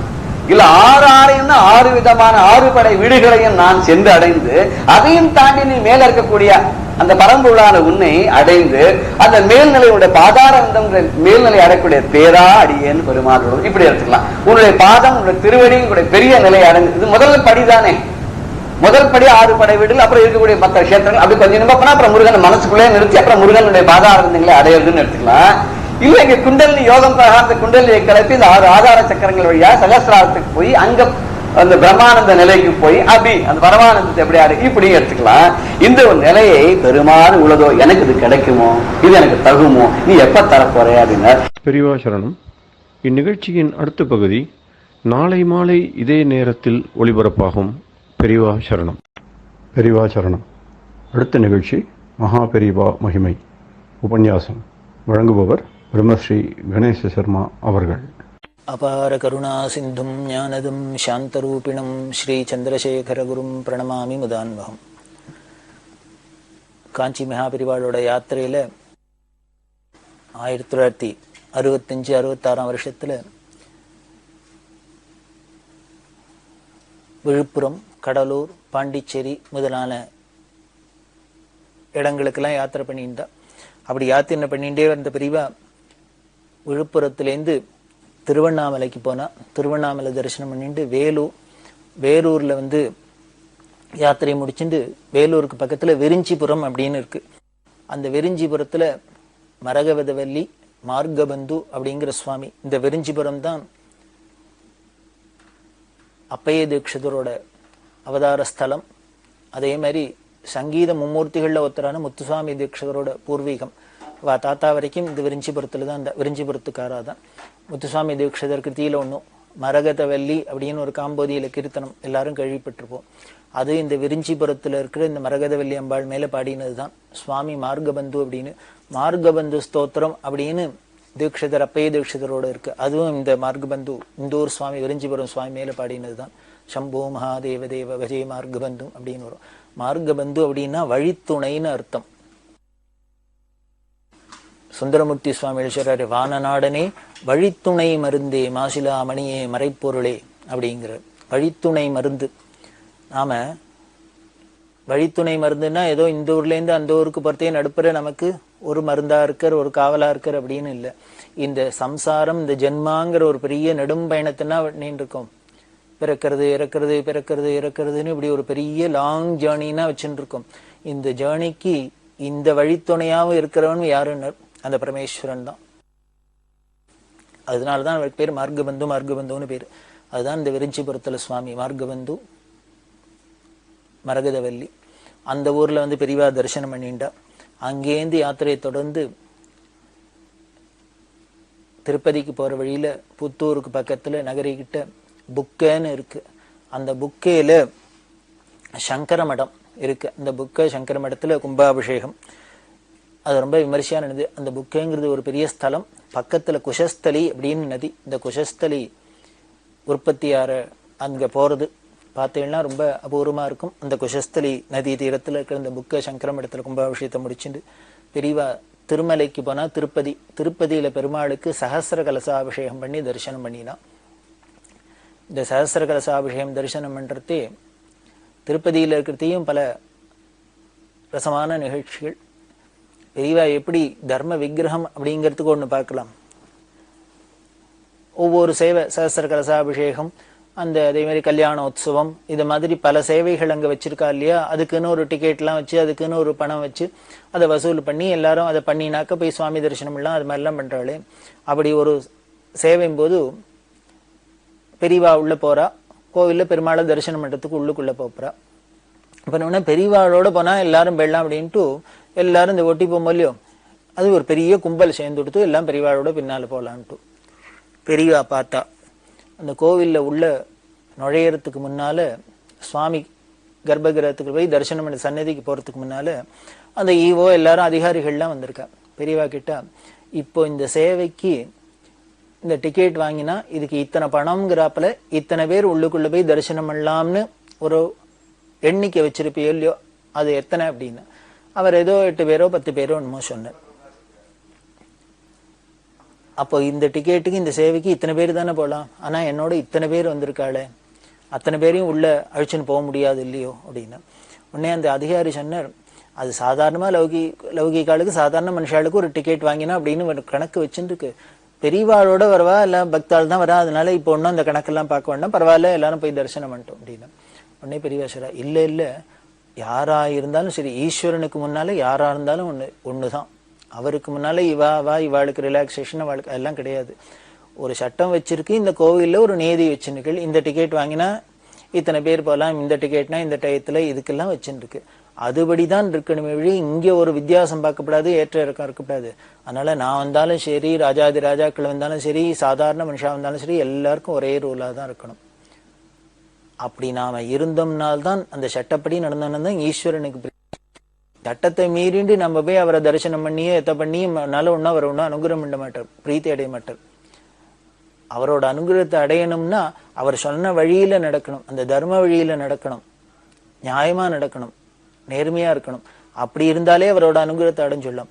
அதனால நாம எங்கேயோ வீட்டுக்குள்ள இருக்கிறதே நாம ஏதோ பல தப்ப பண்ணிவிட்டு இனிமே நாம பிரமாதமா நம்ம போய் பக்தி ஸ்ரத்தையா போய் டிக்கெட்டை வாங்கிட்டு ஆயிரக்கணக்கில் செலவழிச்சு அவரை போய் தரிசனம் பண்ணதுனால அவர் உடனே வாங்கிடுவாரா? நம்ம தப்பெல்லாம் மன்னிச்சுடுவாரா? மாட்டார். அந்த தப்புக்கு உண்டான தண்டனை இருக்குதான் இருக்கும். அதனால ஈஸ்வர சந்நிதியில நமக்கு இந்த மாதிரி அபச்சாரத்துக்கு ஆளாகவே கூடாது, இது மாதிரி எண்ணமே ஏற்படாது. யாரா இருந்தாலும் ஒரே சட்டம் தான் அப்படின்ட்டு. இப்ப 10 பேர் அப்படின்னாக்க இதுக்கு 10 பேர் தான் போனோம்னா 10 பேர் போறோம். மீதி பேருக்கெல்லாம் நீ அவள்கிட்ட டிக்கெட்டுக்கு பணம் வாங்கிட்டு அவளை உள்ள அனுப்புறது, அந்த சட்டத்துக்கு உட்பட்டு என்ன பண்ணலாமோ அதை பண்ணு அப்படின்னுட்டா. அப்படி சொல்றதே தான் முதல்ல இந்த படியில உள்ளுக்குள்ள போனா புது பிரிவா தன்னோட சிஷ்யர் ஜெயேந்திர அவரை வர சொன்னா. உடனே என்ன பண்ணா, நாங்க 2 பேரை வச்சு மீதி 8 பேரை வர சொல்லு அப்படின்னா, யாராரு முக்கியமான மடத்து ஸ்ரீகாரையும் இன்னும் யாராரு கைங்கரியம் பண்ணாலும் அவ வந்தா 8 பேர் போனா. மீதி எல்லாரையும் எங்கேன்னு எடுத்துட்டு அவளுக்கு என்ன காசோ வாங்கிட்டு பணம் வாங்கிட்டு நீ அவளை டிக்கெட் வாங்கிட்டு உள்ள அனுப்பு அப்படின்னு. ராமர தர்ம விக்கிரகம் அப்படின்னு சொல்றதோ இல்லையோ, ஏன் சொல்ல மாட்டான்? ஏன் சொல்லக்கூடாது? அது அந்த ராமரோட பிரத்யக்ஷ ராமர் இதான் பெரியவா. எங்க போனாலும் சரி, இதெல்லாம் 1-2 சாம்பிளுக்கு தான் சொல்றேன். இது மாதிரி போற இடத்துல எங்கேயா இருந்தாலும் தான் ஒரு பெரிய சங்கராச்சாரியான்னு இருக்கும், நம்மளோட பொசிஷன் இருக்கு, நம்ம என்ன வேணா அது மாதிரிலாம் பண்ணினதே கிடையாது பெரியவா. எங்க போனாலும் அந்தந்த இடத்துக்கு என்ன நீதியோ, அந்தந்த இடத்துக்கு என்ன சட்டமோ, அந்தந்த இடத்துல என்னென்ன ஆச்சாரங்களோ அனுஷ்டானங்களோ சம்பிரதாயமோ அதை மதிக்கணும், அதுக்கு கௌரவம் கொடுக்கணும், அதுபடிதான் நடக்கணுங்கிறதுல தான் ரொம்ப ஸ்ட்ரிக்டா இருந்தா. தான் இருந்ததோட இல்ல, யாரா இருந்தாலும் தன் சிஷ்யான்னு சொல்லக்கூடியவா, தன் பக்தா எல்லாருமே இப்படிதான் இருக்கணும் அப்படிங்கிறது தான் அவளோட பக்தா சிஷ்யா எல்லாம் ஒண்ணுதான் அவளுக்கு. எல்லோரும் அந்த நடைமுறைப்படி இந்த தர்ம வழியில நடக்கணும் அப்படிங்கிறதுக்கு தான். இப்படி திருப்பதியில போய் சஹஸ்ர கலசாபிஷேகம் பண்ணி வச்சா. அப்படி பண்ணி வச்சுன்னு பெரியவா அந்த 1966 வருஷம் சாதுர்மாசியம் அதுக்கு காளஹஸ்திக்கு வந்தா. காளஹஸ்திங்கிறது உயர்ந்த க்ஷேத்திரம். ஸ்வர்ணமுகி அப்படிங்கிற நதி உத்தரவாகினியா ஓடுறது. அங்க சுவாமி காளஹஸ்தீஸ்வரர், அம்பா ஞான பிரசூனாம்பிகா அப்படின்னு பேரு. ஞானமே வடிவானவள், ஞான பூங்கோதை அப்படிங்கிறா. அப்படி ஞான ஸ்வரூபமா இருக்கிற அம்பாள் சுவாமி காளஹஸ்தீஸ்வரர். இது பஞ்சலிங்க க்ஷேத்திரத்துல வாயு க்ஷேத்திரம் அப்படின்னு சொல்லப்படுறது. அந்த வாயு க்ஷேத்திரமா இருக்கிறது இந்த காளஹஸ்தி. அந்த மகா க்ஷேத்திரத்துல தான் கண்ணப்ப நாயனார் பரமேஸ்வரனை பக்தி பண்ணி அவர் மோட்சத்துக்கு அடைஞ்சது. இன்னும் பல மகிமை உள்ளது இந்த காளஹஸ்திக்கு. அப்பேற்பட்ட அந்த காளஹஸ்தியில பூ கைலாசம் அப்படின்னு எல்லாம் கொண்டாடப்படுறது. இந்த காளஹஸ்தியில 66 வருஷம் சாதுர்மாசியம் நடந்தது. அந்த சாதுர்மாசியம் நடந்த சமயத்துல பல அனுகிரக லீலைகள்லாம் நடந்திருக்கு. இந்த பெரியவாளோட பக்தா கூட்டத்துல பொள்ளாச்சி ஜெயம் அப்படிங்கிற இந்த ஜெயலட்சுமி அம்மா இவாள்லாம் எப்போதும் பெரியவாளோடையே இருந்து பல ஊர்களுக்கெல்லாம் போய் பெரியவா தரிசனம் பண்றதுலாம் தரிசனம் பண்ணி, பெரியவா ஸ்நானம் பண்ற நதியெல்லாம் ஸ்நானம் பண்ணி, இப்படி பெரியவாளையே கூடவே இருந்து இந்த சத்சங்கத்திலேயே இருந்து ஆனந்தத்தை அனுபவிச்சிருந்தா. இந்த சாதுர்மாசியத்துல இந்த ஜெயலட்சுமி அம்மா வியாச பூஜையெல்லாம் தரிசனம் பண்ணா. இந்த வியாச பூஜையில பௌர்ணமிக்கு மறுநாள் புனர் பூஜை பண்ணி அந்த வியாச அக்ஷத அப்படின்னு அந்த பூஜை பண்ண அக்ஷத பிரசாதம் கொடுக்குற வழக்கம். மறுநாளைக்கு ஒரே கூட்டமா இருக்கு, எல்லாரும் கியூல இருக்கா. பெரியவா தங்கையாலே அக்ஷதை கொடுப்பா, எல்லாரும் அடியை நீட்டுவா, எல்லாருக்கும் அக்ஷதையை போடுவா. இப்படி ஆண்கள்லாம் ஒரு பக்கம் வரிசையா இருக்கா, பெண்கள்லாம் ஒரு பக்கம் வரிசையா இருந்துன்னு வாங்கிட்டு போயிட்டே இருக்கா. அதுல இந்த பொள்ளாச்சி ஜெயத்துக்கு அந்த வருஷம்னு என்னமோ தெரியல, மனசுல ஒரு எண்ணம் என்னன்னா, நாமளும் மடத்துக்கு அடிக்கடி வந்துட்டு இருக்கோம், ரொம்ப மடத்துக்கு கைங்கரியம் பண்ணிட்டு இருக்கோம், நம்ம பக்தி பண்ணிட்டு இருக்கோம், ரொம்ப மடத்துல ரொம்ப பரிச்சயமான ஒரு புள்ளியா இருக்கும். பெரியவா நமக்கு இந்த வியாச பூஜை அக்ஷதைய பிரசாதத்தை கூப்பிட்டு கொடுக்கணும் அப்படின்னு ஒரு ஆசை. எப்ப பாரு பிரசாதத்துக்கு நாமளே தான் போய் கையை நெட்டி நிக்கிறோம் முன்னால. பெரியவாளவே நம்மளை கூப்பிட்டு பிரசாதம் கொடுக்கணும், அக்ஷத பிரசாதம் கொடுக்கணும் அப்படின்னு ஒரு ஆசை. இது வேற ஒண்ணும் இல்லை, பெரியவா நம்மள மனசுல வச்சுட்டு இருக்காளா, நம்மள ஒரு விஐபி ட்ரீட்மெண்ட் கொடுக்கறாளா அப்படின்னு பாத்துக்கணும் அப்படின்னு நமக்கு தோணும். இதெல்லாம் ஒரு அஜ்ஞானத்துல தானே. இது ஏன் தோன்றது? ஒரு அஜ்ஞானத்துல தோணினா கூட இதுக்குள்ளேயும் பின்னால ஒரு அனுகிரகம்ங்கிறது ஒரு பெரிய லேலையா நடத்தி காமிக்கிறது நமக்கு. அப்படிதான் இங்கேயும் நடக்க போறது. இந்த அம்மாவுக்கு இப்படி தோணித்து. அதனால என்ன பண்ணா, கியூல போய் நிக்காத ஓரமாவே நின்றா. ஒரு தூண் ஓரமா நின்று பார்த்துட்டு இருக்கா. இத பெரியவா பார்த்துட்டா. அது அந்தர்யாமி, அவளுக்கு தெரியாதா? ஒரு பக்திக்கு நம்மளை கூப்பிட்டு தான் கொடுக்கணும்னு மனசுல பாவம் வந்தோடனே குருவான அவருக்கு என்ன பார்த்துட்டே இருக்காரு. ஒண்ணு முதல்ல ஆச்சரியம், இவாள பிரசாதத்துக்கு முதல்ல வந்து நிக்கிறவா இன்னைக்கு என்னமோ ரொம்ப ஓரமா ஒதுங்கி நிக்கிறாளே அப்படின்னு. இப்படி பாக்குறதுலயே என்ன நீ வந்து வாங்கிக்கலையா அப்படிங்கிறப்பல இருக்கு பார்வை. ஆனா இந்த அம்மா என்ன பண்ணா, ரொம்ப திருடமா இருந்தா, இன்னைக்கு என்ன ஆனாலும் சரி பெரியவா கூப்பிட்டு கொடுத்தாதான் வாங்கிக்கிறது அப்படிங்கிற அளவுக்கு ஆயிடுத்து. நேரம் ஆக 10 எண்ணம். கூட்டமானா வரிசையா வாங்கிட்டு குறைஞ்சுட்டே இருக்கு. இப்படி கூட்டம் குறைய குறைய குறைய பெரியவாளும் பாக்குறா. அப்படின்னா என்ன, கூட்டம் குறைஞ்சு கொடுத்து இப்பான்னு வந்து வாங்கிக்க போறியா இல்லையா அப்படிங்கிறாப்புல. ஆனா இந்த அம்மா பேசாத நின்றே இருந்தா இல்லையா, கடைசி ஆளு அந்த கூட்டத்துல போய் வாங்கிக்கிறா. அத அப்படி கொடுக்கறதே இப்படி ஒரு தரம் பெரியவா மறைச்சாலோ இல்லையோ, இந்த அம்மாக்கு என்ன பண்றதுன்னு தெரியல. இப்பவும் பெரியவா வான்னு தலையாட்ட மாட்டேங்கிற, கூப்பிட மாட்டேங்கிற. இப்ப கடைசி ஆள் இதை கொடுத்துட்டா பெரியவா உள்ள போயிடுவா. அதுக்கப்புறம் எப்ப பிரசாதம் கொடுப்பாளா கொடுக்க மாட்டாளா தெரியாது. இவ மெனக்கிட்டு உட்காந்து இத்தனை பேருக்கும் கொடுத்துருக்கா. இப்ப நம்ம வேணும்னு எய்தாப்புல நின்னுட்டு வாங்கிக்கலைன்னா இது ஏதோ நாம அவளை அலட்சியப்படுத்தினாப்புலையும் ஆறுது, பிரசாதத்தை அலட்சியப்படுத்தினாப்புலையும் ஆறுது. நமக்கு ஒரு ஆசை பெரியவா கூப்பிட்டு கொடுக்கணும்னு. ஆனா பெரியவாளோ வேணும்னு என்னன்னு தெரியல. நம்ம பாவம் அவளுக்கு புரிஞ்சிருக்கும். அவ அந்தர்யாமி, எல்லாரோட எண்ணத்தையும் புரிஞ்சுக்க கூடியவாதான். என்னமோ ஏதோ கொடுக்கல, இப்படி பெரியவா கொடுக்கல நாமளும் வீம்புக்கு இருந்துட்டோம்னா பிரசாதம் கிடைக்காத போயிட போறதோ அப்படின்னு ஒரு பயம் வேற வந்துடுத்தோம். அதனால என்ன பண்ணா, வேற வழி இல்லாத வந்து மடியை நெட்டினான். மடியை நெட்டினாலும் அப்படி புடி அட்சதை எடுத்தா, அப்படி தூக்கி படுக்குன்னு போட்டா. போட்டுட்டு ஏதுன்னு உள்ள போயிட்டா. உள்ள போனா இந்த அம்மாவுக்கு ஒரே அழுக வந்துட்டோம். ஸ்திரீகள் தானே, உடனே ஒரு தாபம் அழுக வந்துட்டோம். என்ன அப்படின்னா, இப்படி கடைசியில பிரியாதான் ஜெயிச்சுட்டா பத்தியா, நம்மளை கூப்பிட்டு கொடுக்கல பத்தியா. தியாக பிரம்மேஸ்வரர் సాధించనే ఓ మనసా బోధించిన సన్మార్గ వచనముల பொங்கு చేసి தா பாட்டின பாட்டி சாதிச்சனே அப்படின்னு தான் பிடிச்சபடியே சாதிச்சுட்டானே அப்படிங்கிற தியாக பிரம்மம். அது மாதிரி தான் இந்த பாட்டை பாடணும் போல இருக்கு. இங்க பெரியவாளை என்ன பண்ணா, கூப்பிட்டு கொடுக்கல, நீனாவே தான் வந்து வாங்கிக்கணும் அப்படின்னு அவ நினைச்சா போல இருக்கு. ஏன்னா பிரசாதத்தை நாம எப்பொழுதும் யாச்சிக்கணும். பகவான்கிட்ட போய் கிருப பண்ணு அனுகிரகம் பண்ணு அப்படின்னு நாம தான் கேட்கணும். அங்க போய் கையேந்துறதோ அவர்கிட்ட போய் கேட்கறதோ ஏதானும் நமக்கு கௌரவ குறைச்சலா என்ன? குழந்தைகள் தாயார்ட்ட தானே எது வேணாலும் வந்து கேட்கறது. அதனால நம்ம அப்பா அம்மாட்ட நாம வேணுங்கிறத கேட்காத வேற யார்கிட்ட போய் கேட்க போறோம்? யார்கிட்ட? அடுத்த வாழ்கிட்ட போய் கேட்டோம்னா அது கடனாயிடும், பிச்சையாயிடும். நம்ம அப்பா அம்மாட்ட கேட்கறதுங்கிறது நமக்கு ரைட், நம்மளோட உரிமை. அதை போலதான் இங்கேயும் குருட்ட நாம போய் பிரசாதம் கொடுங்கோ அப்படின்னு அனுகிரகம் பண்ணுங்கோன்னு நாம என்ன வழியை போய் கேட்கணும்? அப்படிதான் இந்த அம்மா பண்ணிட்டு இருக்கா. என்னமோ இன்னைக்கு அப்படி இதுவும் ஒரு அனுகிரக லீலை தான் நாம முன்னாலேயே சொன்னோம். பெரியவா வாங்கிட்டு இதை கொடுத்துட்டாளா. இந்த வாங்கிட்ட அப்புறம் இந்த அம்மாவுக்கு ஒரே மனசு வருத்தம். ஒரு கூப்பிட்டு ஒரு பிரசாதம் கொடுக்கறதுக்கு நாம போற மாட்டோமா? நம்ம பக்தி அதுக்கு போறலையா? பெரியவாளும் புடிவாதமா நம்மளை கூப்பிடப்படாதுன்னே வச்சு கடைசியில நாமளாவே தானே போய் வாங்கிக்கிறாப்புல இருந்தது. இது ஒரே அழகெல்லாம் அழ ஆரம்பிச்சுடுத்து. இப்படி எல்லாம் ஆயிடுத்து. சாயந்தரம் தீப நமஸ்காரம். இந்த தீப நமஸ்காரம் ஆரம்பிக்கிறதே பெரியவாளும் வருவா.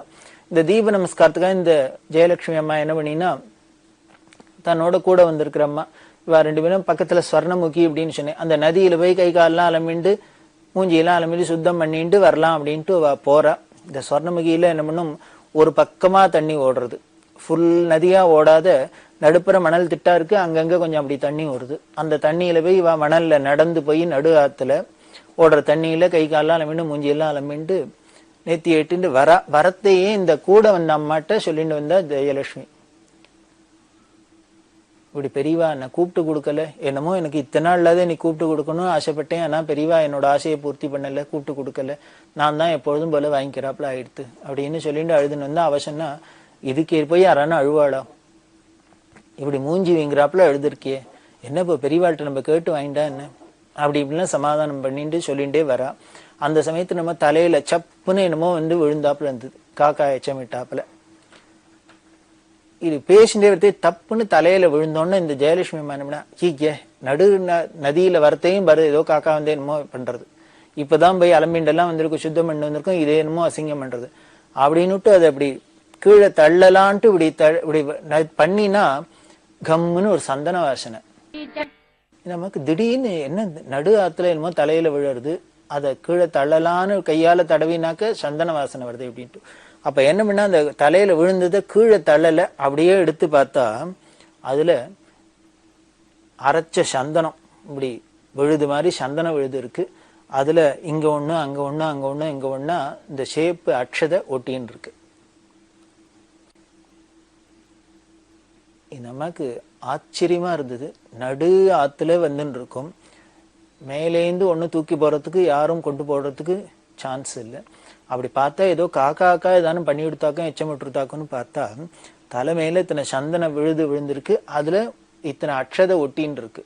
இந்த அக்ஷதை வியாச பூஜை அக்ஷதை தாங்கிறதுக்கு என்ன ஒரு குழு அப்படின்னா, அந்த ஷேப்பு கலர்ல தான் அக்ஷதை இருக்கும். அந்த ஷேப் அக்ஷதை தான் பரப்பி அதுல வியாச அக்ஷதைன்னு கொடுப்பா பூஜை பண்ணி. இது இருக்கு. இதை பார்த்தோன்னு இந்த அம்மாவுக்கு ரொம்ப சந்தோஷம்.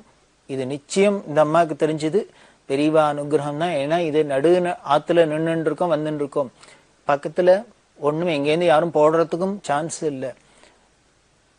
இது பெரியவா தான் நம்மளோட தாபத்துக்காக இங்க கொண்டு அக்ஷதையை கொடுத்துருக்கா, அனுகிரகம் பண்ணிருக்கா, கொடுக்கல தலையிலேயே போட்டிருக்கா அப்படின்னு ஒரு சந்தோஷம்.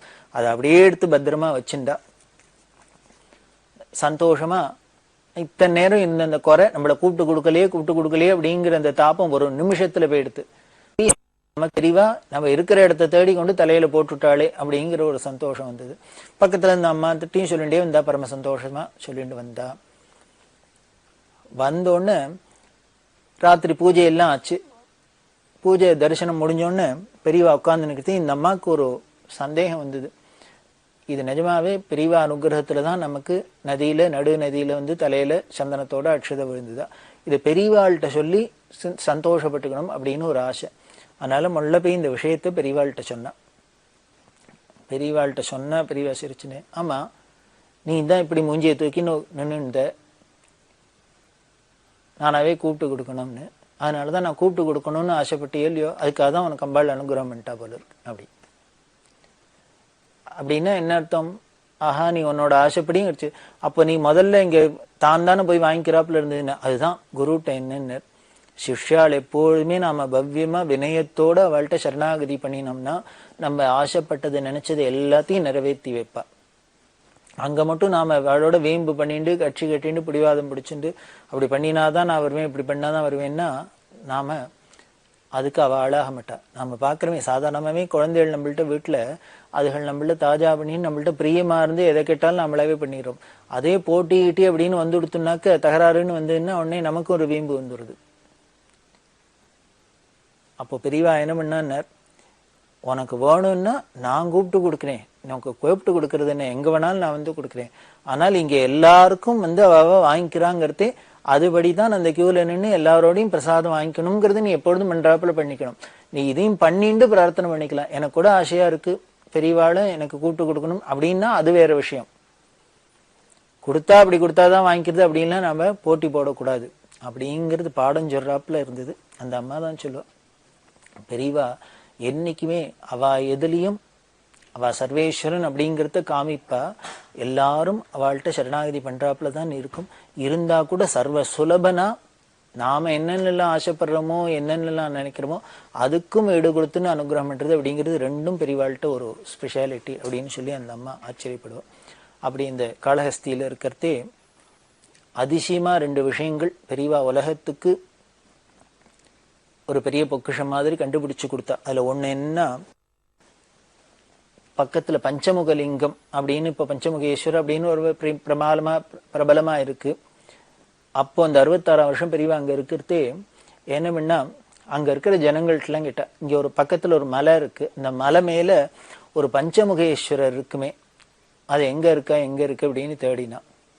எப்போ பெரியவா காசி யாத்திரை வரத்தையும் பார்த்திருக்கா போல இருக்கு. அப்பதான் கிரிபிரதட்சணம் பண்ணாலாம் பார்த்தோம். போகவே முடியாத இடத்த காடா இருந்தது, காடெல்லாம் செதுக்கி சொல்லி மரங்கள்லாம் செதுக்கி ஒதுக்கி வழி பண்ணிண்டு இவா அங்க கிரிபிரதட்சணம் பண்ணாலாம் பார்த்தோம்.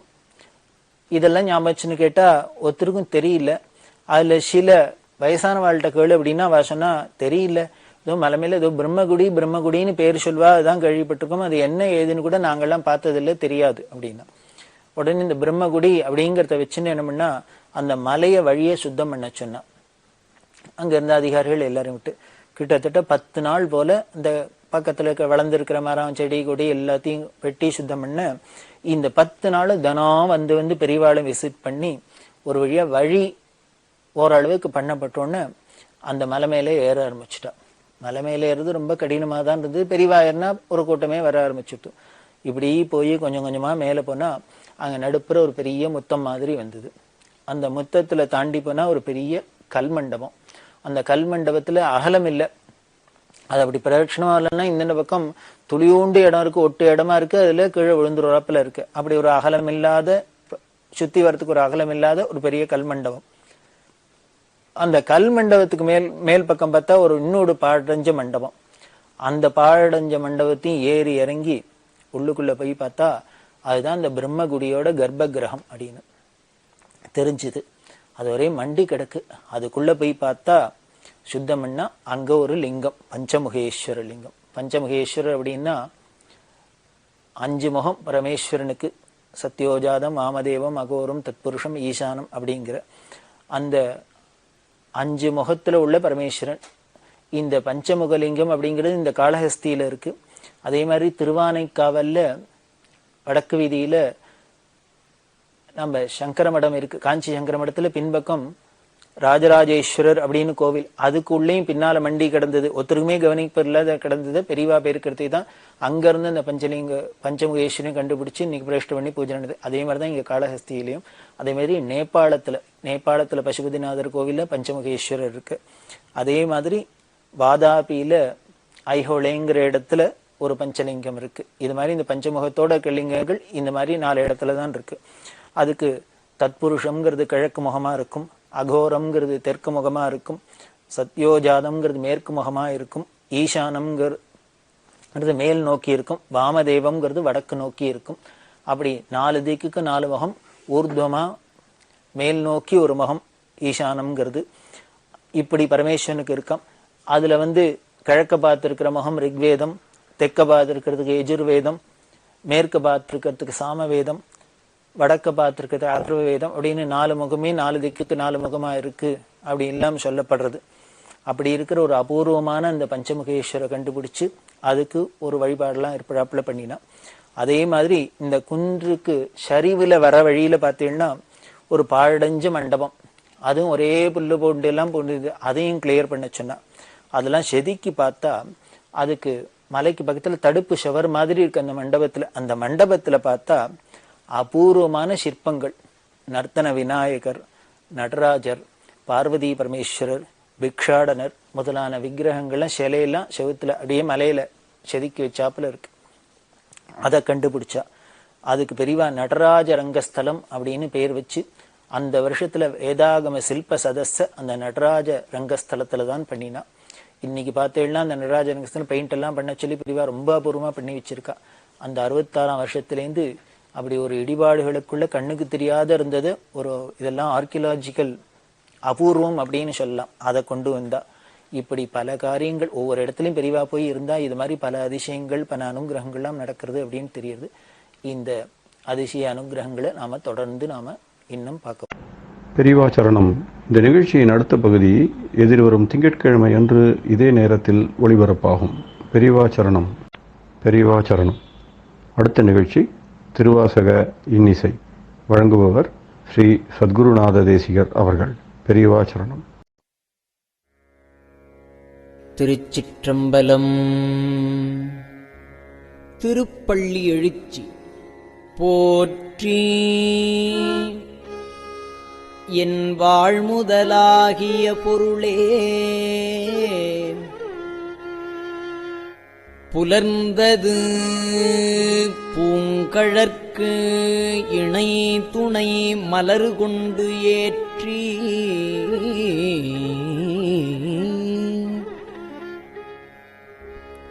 நின் திருமுகத்து எமக்கு அருள் மலரும்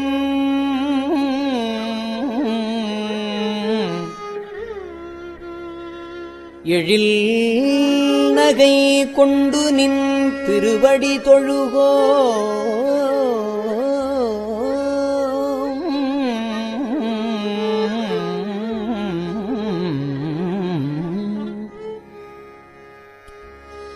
சேற்று இதழ் கமலங்கள் மலரும் தன்வயல் சூழ் திருப்பெரும் துறை உரை சிவபெருமானே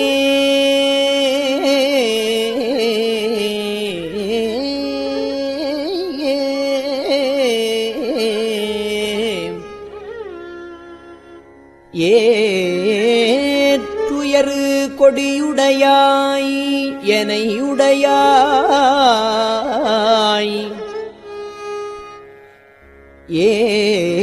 ஏற்றுயரு கொடியுடையாய் எனையுடையாய் எம்பெருமான்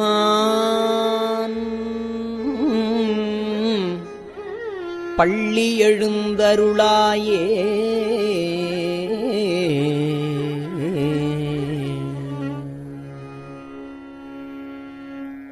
அருணன் இந்திரன் திசை அணுகினன் அருணன் இந்திரன் திசை அணுகினன் இருள் போய் அகன்றது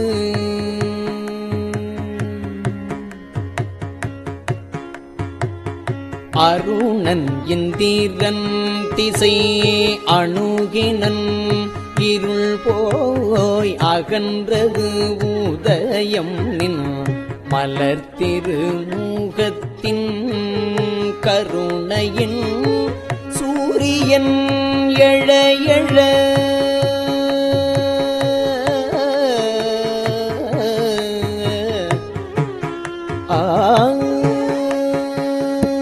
கருணையின் சூரியன் எழ எழ நயன கடிமலர் மலரமற்று அண்ணலம் கண்ணாம் திரள் நிறை அறுபதம் முரல்வன இவையோர் திருப்பெரும் தூரை உரை சிவபெருமானே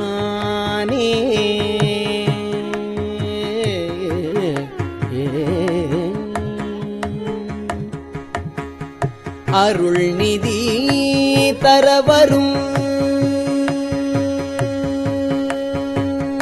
அருள் நிதி தரவரு ஆனந்தமலையே அருள் நிதி தரவரு ஆனந்தமலையே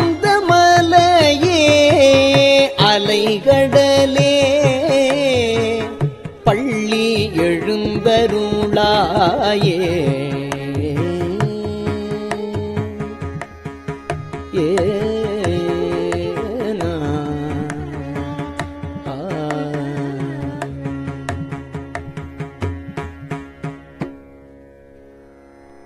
கூவின பூங்குயில்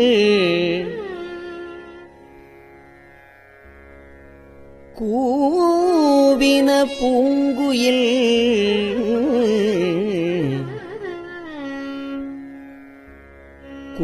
கூவின கோழி குருகுகள் இயம்பின இயம்பின சங்கம்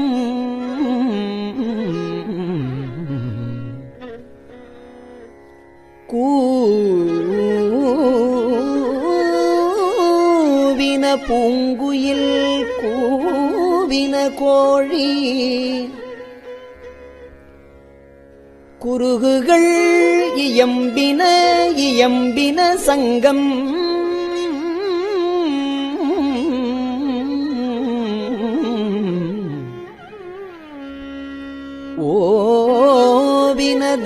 ஓவினதாரகை ஒளி ஒளி உதயத்து ஒருப்படுகின்றது விருப்பொடு நமக்கு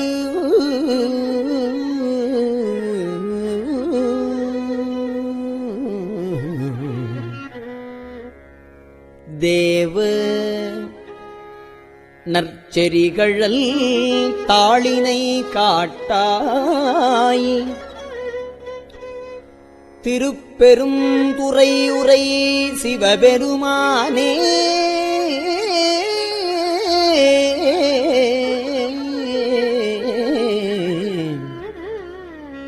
யாவரும் அறிவறியாய் எமக்கு எளியாய்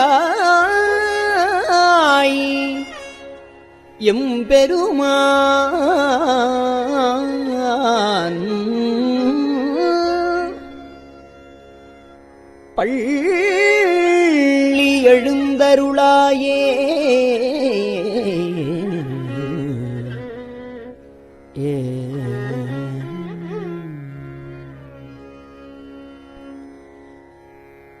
இன்னிசை வீணையர் யாழினர் ஒருவால்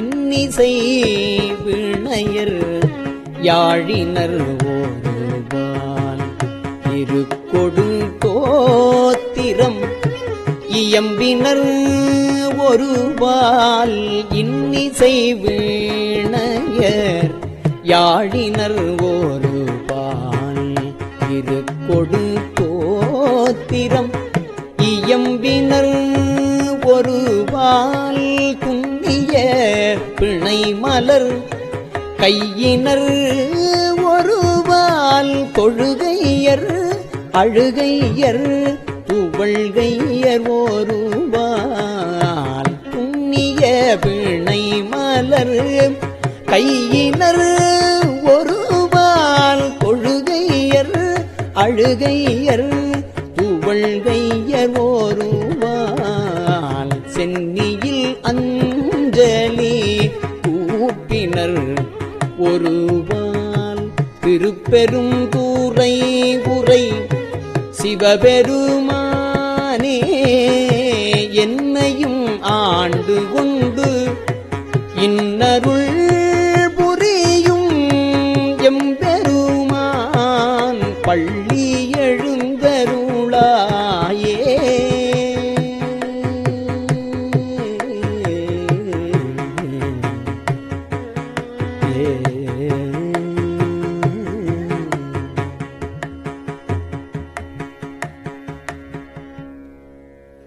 பூதங்கள் தோறும் நின்றாய நின்னல்லால்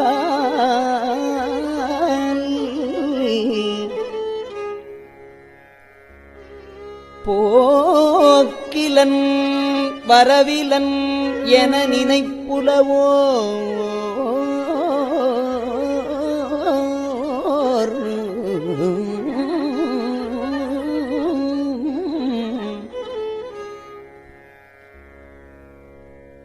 கீதங்கள் பாடுதல் ஆடுதல் நல்ல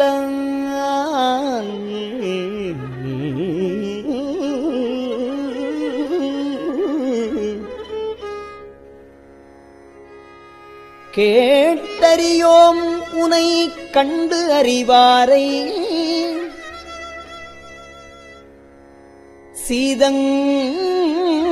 சீதங்கொள் வயல் திருப்பெருந்துறை மன்னா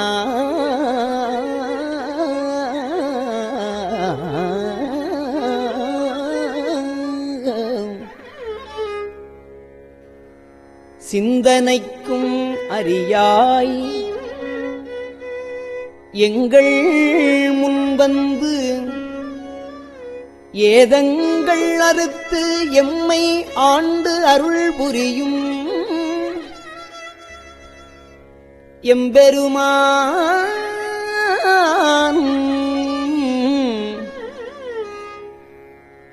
ஏதங்கள் அறுத்து எம்மை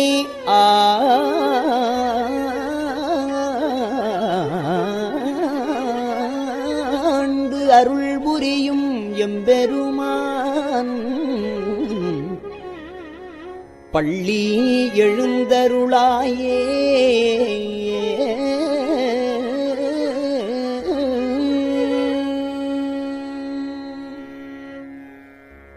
பப்பர வீட்டிருந்து உணரும் நின்னடியார் பப்பர வீட்டிருந்து உணரும் நின்னடியார் பப்பர வீட்டிருந்து உணரும் நின்னடியார் பந்தனை பந்தருத்தார் அவர் பலரும் மைப்புரு கண்ணியர் மானுடத்தியல்வின் வணங்குகின்றார் அணங்கின் மணவாளா செப்புரு கமலங்கள் மலரும் தன் வயல் சூழ் திருப்பெரும் தூரை உரை சிவபெருமானே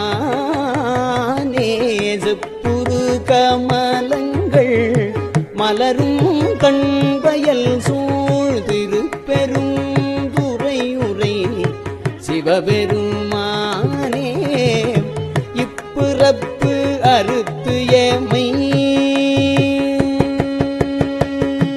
இப்பிறப்பு அறுத்து எமை ஆண்டருள் பூரியும் இப்பிறப்பு அறுத்து எமை ஆண்டருள் பூரியும் எம்பெருமான் பள்ளி எழுந்தருளாயே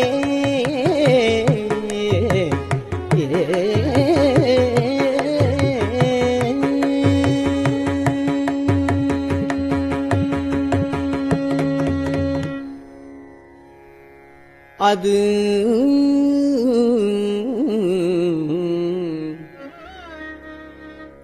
பழச்சுவையென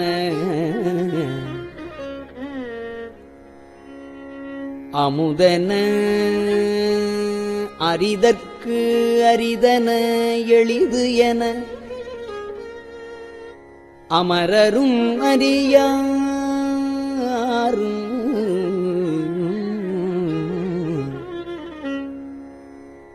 இது அவன் திருவுரு இவன் அவன் எனவே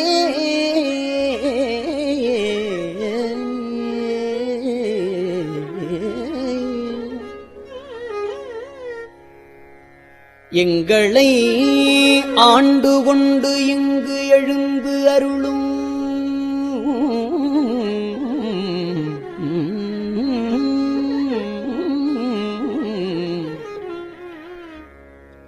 மதுவளர் பொழில் திரு உத்தர கோசமங்கையுள்ளாய்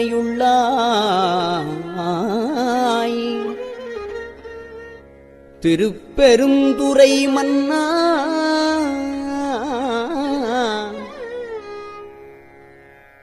திருப்பெரும் துறை மன்னா எது எமை பணிகொளுமாறு அது கேட்போம்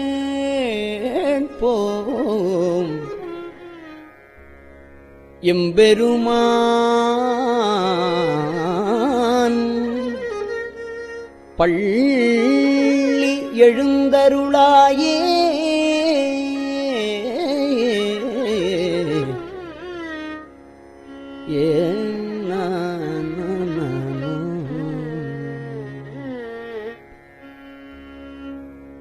முந்திய முதல் நடு இறுதியும் ஆனாய் முந்திய முதல் நடு இறுதியும் ஆனாய் மூவரும் அறிகிலர் யாவர் மற்றறிவார் முந்திய முதல் நடு இறுதியும் ஆனாய் மூவரும் அறிகிலர் யாவர் மற்றறிவார் பந்தனை விரலியும் பந்தனை விரலியும் நீயும் நின்னடியார் வந்தனை விரலியும் நீயும் நில் அடியார் பழங்குடில்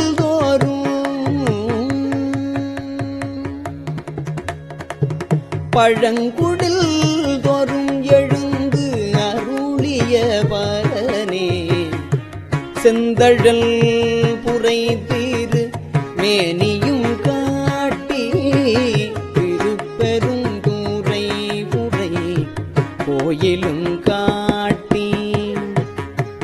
தழல் புரைதிரு மேனியும் காட்டியே திருப்பெரும் தூரையூரை கோயிலும் காட்டி அந்தணனாவதும் காட்டி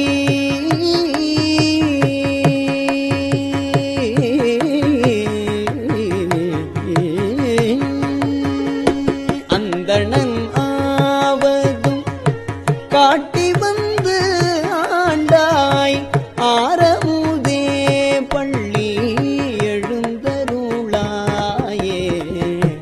ஆரமுதே பள்ளி எழுந்தருளாயே.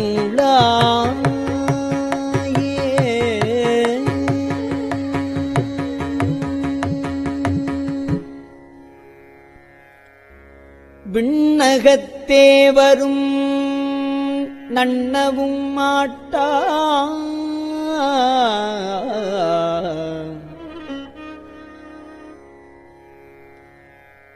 விழுப்பொருளே உன தொழுப்படியோங்கள்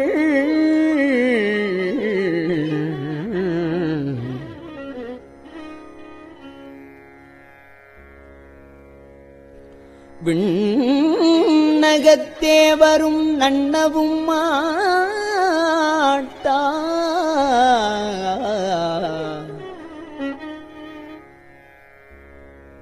விழுப்பொருளே உனத் தொழுப்படியோங்கள் மண்ணகத்தே வந்து வாழச் செய்தானே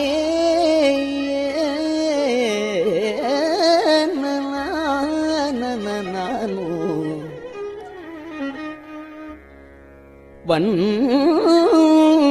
திருப்பெருந்துறையாய் வழியடியோம்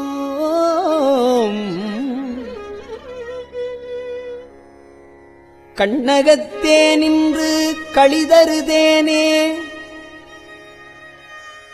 கடலமுதே கரும்பே விரும்படியார் எண்ணகத்தாய் உலகுக்கு உயிரானாய்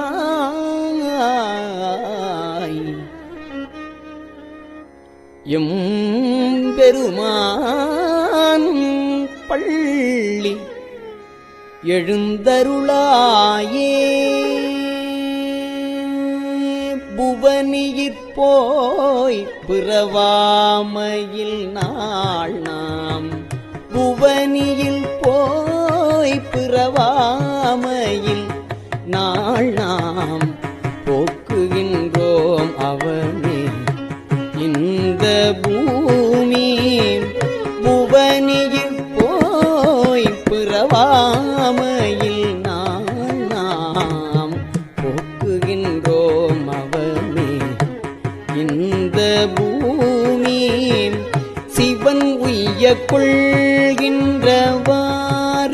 என்று நோக்கி திருப்பெரும் தூரை உறைவாய் திருமாலாம் அவன் விருப்பெய்தவும் மலரவன் ஆசை படவும் நின் அலர்ந்தமை கருணையும் நீயும் அவனியில் புகுந்து எமை ஆட்கொள்ளவல்லாய் ஆரமுதே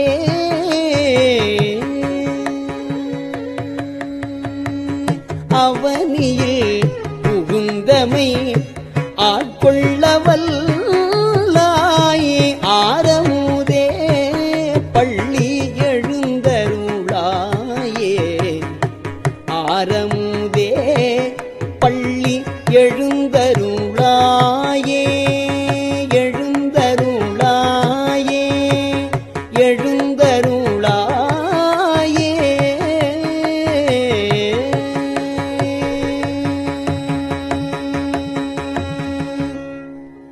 திருச்சிற்றம்பலம்.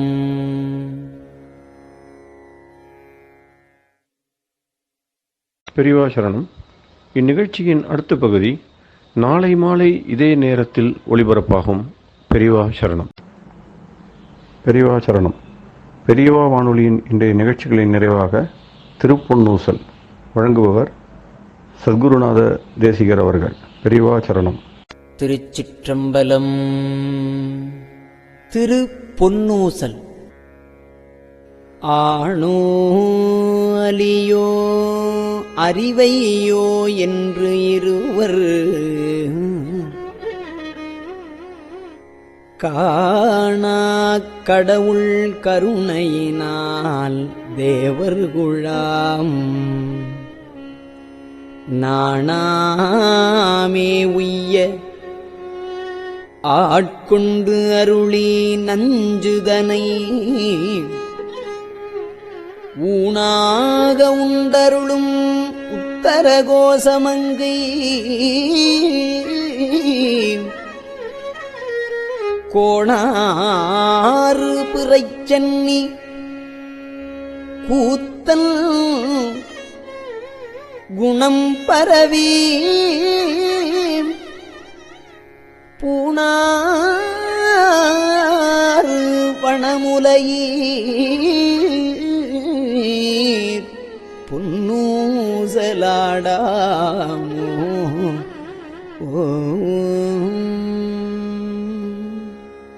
திருச்சிற்றம்பலம்.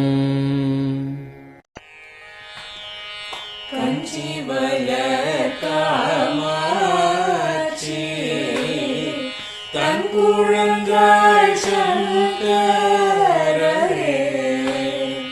கஞ்சிவல காமாட்சி தன் குழந்தாய் சங்கரரே குரு சந்திரசேகரரே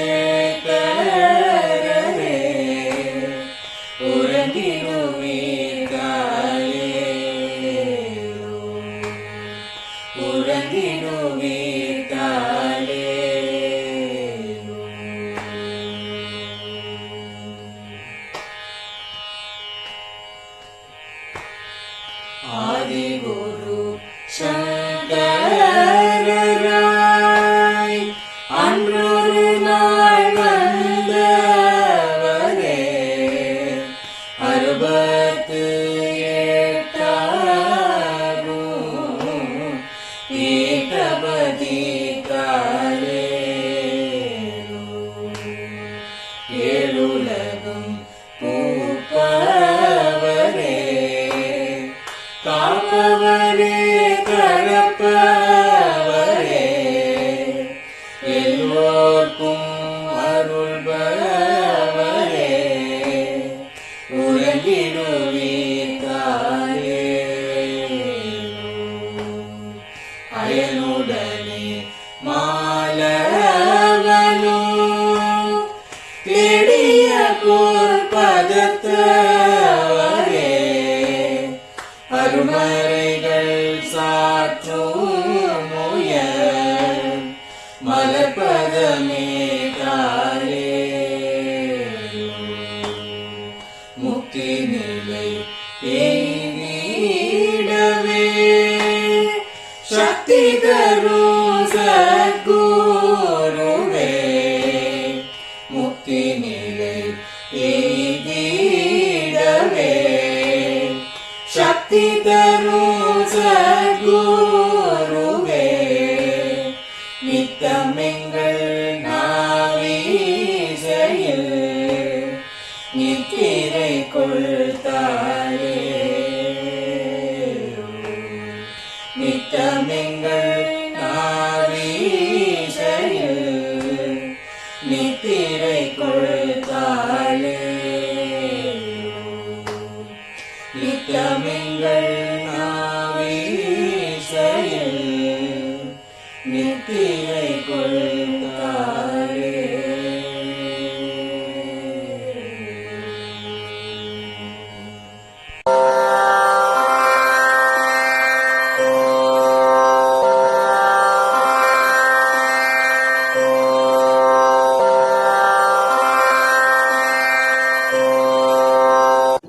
பெரியவா சரணம். பெரியவா வானொலியின் மாலை நிகழ்ச்சிகள் இத்துடன் நிறைவடைகின்றன. எமது அடுத்த ஒளிபரப்பு நாளை காலை இந்திய நேரப்படி 6 மணிக்கு துவங்கும். பெரியவா சரணம்.